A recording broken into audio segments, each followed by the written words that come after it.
The description begins with a story about a fantasy novel set in the Empire of Ladin, where the main character, an illegitimate son, was abandoned by his mother and grew up forgotten in the imperial palace.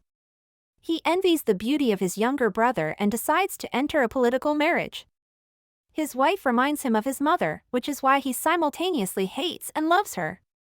A girl, intrigued by this story, decides to read the reviews before diving into the novel itself. However, while walking down the street, she unexpectedly gets hit by a car, as all her attention was focused on the book. The only thought in her mind at that moment is the hope that no one will look at her phone. Suddenly, the girl wakes up and hears the voice of an unfamiliar woman. The woman tells her to go and gather mushrooms, something the girl does not know how to do.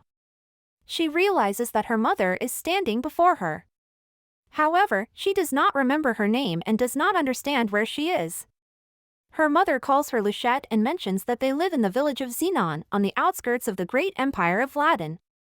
At that moment, the girl understands that she has somehow ended up in the novel she was about to read. The next scene takes place a week later. Luchette is eating stew made from mushrooms they gathered earlier with her mother, Chelsea. The girl's father passed away due to illness. The empire they live in is governed by a Lord Commoner who rose to his position as a gifted composer. Luchette enjoys her calm and carefree life in a shabby little house surrounded by a loving family. A little later, workers come to fix the roof of the house for the girl and her mother. Then Dahlia, Chelsea's friend, arrives with a basket of apples. Luchette quietly escapes to wander around the village to avoid the lengthy conversation between the women.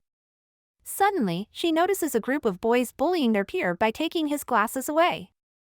They say he is bothering them by reading a book in their play area. The boy slips and falls into the river while the others prepare to crush his glasses. Luchette intervenes and knocks down the main bully.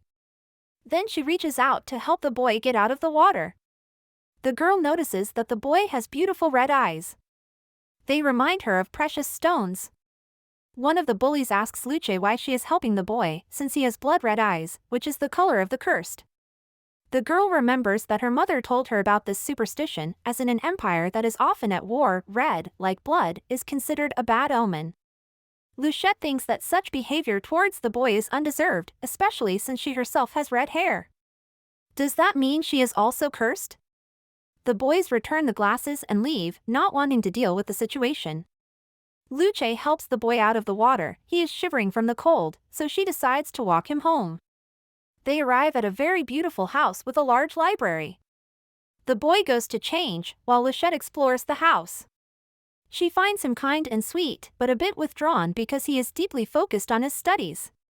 In short, a nerd. The girl finds a bottle with some liquid and decides to drink it since she is very hungry, but just then the boy unexpectedly returns. Luchette is scared that she might have upset the boy by touching his things without permission. However, the young man doesn't even think to be offended. He offers his guests some cookies, which turn out to be very tasty. The girl asks him how long he has lived in the city, as he looks unfamiliar. The boy asks Luce to take care of him since he has only been in these parts for 4 days. The young people begin to discuss books. The boy is passionate about philosophy and talks for a long time about the concept of imagery. After his speech, he suddenly starts coughing and drinks the liquid from the bottle, the only medicine that helps him. The girl decides it would be rude to ask the young man about his illness and, feeling embarrassed, leaves for home. The boy is left alone, confused, and wondering why Luce left so quickly. What did he say or do wrong? We learn that this boy is a prince. His servants cast a spell on the townspeople so they wouldn't recognize who he is. Although the young man is used to being bullied, he feels sad and lonely. Suddenly, he hears a knock at the door. When he opens it, he sees Luchette on the doorstep with a pot in her hands. She brought him mushroom stew that her mother made. The girl decided that taking medicine on an empty stomach is harmful and took care of the boy's health. That's why she left his house so quickly. She wanted to bring him warm food. During dinner, the boy says his name is Levinus, and the girl replies that her name is Lucette.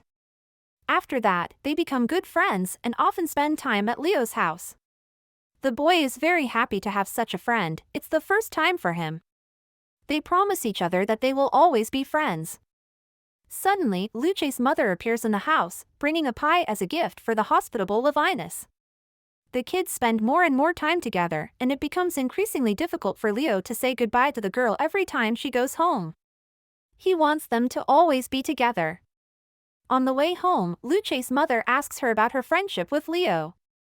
The girl shares that she feels comfortable and happy with him, as he is a very interesting conversationalist and knows a lot. Chelsea inquires if Luchette will go to the Rodante Festival with Leo, an event where couples can enjoy various activities and participate in a quiz. Only people aged 13 to 17 are allowed, and the grand prize is a tour of the capital. The girl isn't very interested in going, even though she has lived her whole life in a remote mountain village. She fears that during her time in the city, she might get caught up in the events of a novel's plot. Luce doesn't want to take that risk, as she has finally found peace in these places. Luchette decides that the best option would be to participate in the quiz and aim for second place, since the prize is money that would last them for a while, relieving her and her mother from worrying about making ends meet. The girl goes to visit Leo to persuade him to join her in the quiz. Suddenly, she notices a strange purple light coming from the upper floor window. Unbeknownst to her, an imperial mage is in the boy's room, and the purple light is emanating from his magical crystal. Radon has come to heal a wound and remind Leo that he must behave quietly and not attract attention. At that moment, Luce knocks on the door and calls for the boy. The imperial mage asks the prince who this girl is. He wants to see her, but Leo commands him to leave. The mage obeys but reminds him that the emperor is no fool and can make a small village like this disappear in an instant. Leo opens the door for Luce and apologizes for making her wait so long. Luchette notices stains on the boy's clothes and asks him not to hurt himself anymore. The young people head down to the kitchen and eat the stew that Luce's mother made together.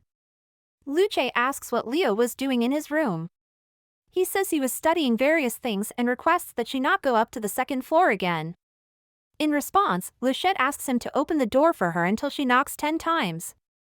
They promise each other this, after which Luce suggests that Leo join her for the quiz at the Rodante Festival since a partner is needed for participation.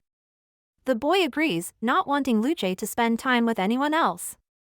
On the day of the festival, Luce arrives at Leo's home and notices that he looks very dressed up. She tells him that his clothes are too warm for the weather today, so she chooses a different outfit for him and helps him get ready. Then the young people get into a carriage, and Luchette gives Leo a hat that her mother made for him. Suddenly, a guy named Dominic calls out to Luce. He is upset that the girl is going to the festival with someone else, but he introduces himself to Leo and tells him that he can call him when Luchette gets tired of him. Leo responds rudely that such a thing won't happen, after which Dominic runs off feeling dejected. The young people settle into the carriage. Luce doesn't understand why Leo was so cold with Dominic. But those thoughts quickly fade away. Leo treats Luce to cookies, after which she starts to doze off. Leo tells Luchette that he will befriend that guy if it's important to her, but he doesn't want anyone else to call him Leo. Only Luce can do that. The further events of the story take place in the imperial palace in the capital of the Vladan Empire. Delmar Abel Hadassah, the only heir to the emperor at the moment, calls for Radon and asks him where his brother has gone.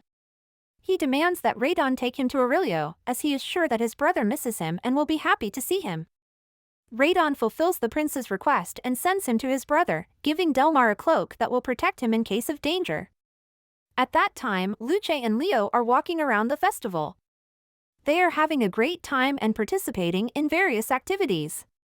Leo often wins competitions, so Luce ends up with many gifts, which makes her very happy. In response to his kindness, Luchette gives Leo a snow globe to remind him of the day they spend together. Then the young people go to register for a quiz.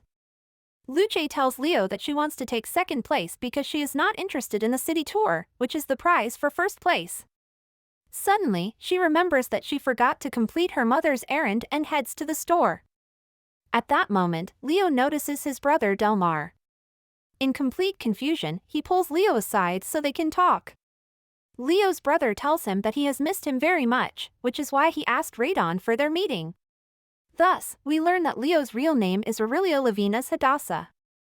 He is a prince born of imperial lineage. However, he is kept in confinement due to his commoner background. He has renounced this name and is surprised that Delmar still does not treat him as a member of the lower class. Leo informs him that he has broken the rules. His younger brother will not be punished for this, as it is Leo who will face consequences for his actions. If the palace finds out that Delmar has sought out his brother, he will have to leave again. Leo does not blame his brother for his troubles. He enjoys living in this village, where he feels better than in the palace because he has found a true friend and gained peace. Delmar tries to persuade Levinas to return to the palace with him, but he refuses because he knows punishment awaits him there. In anger, Leo tells his brother not to try to find him again or come to see him. Suddenly, Luce calls out to him, having searched everywhere for him. Levinas tells her that he was just helping a lost child and does not want to tell her about his brother. Delmar leaves sadly, understanding that his brother has changed, which deeply troubles him. Suddenly, the boy's cloak activates, indicating that he is in danger.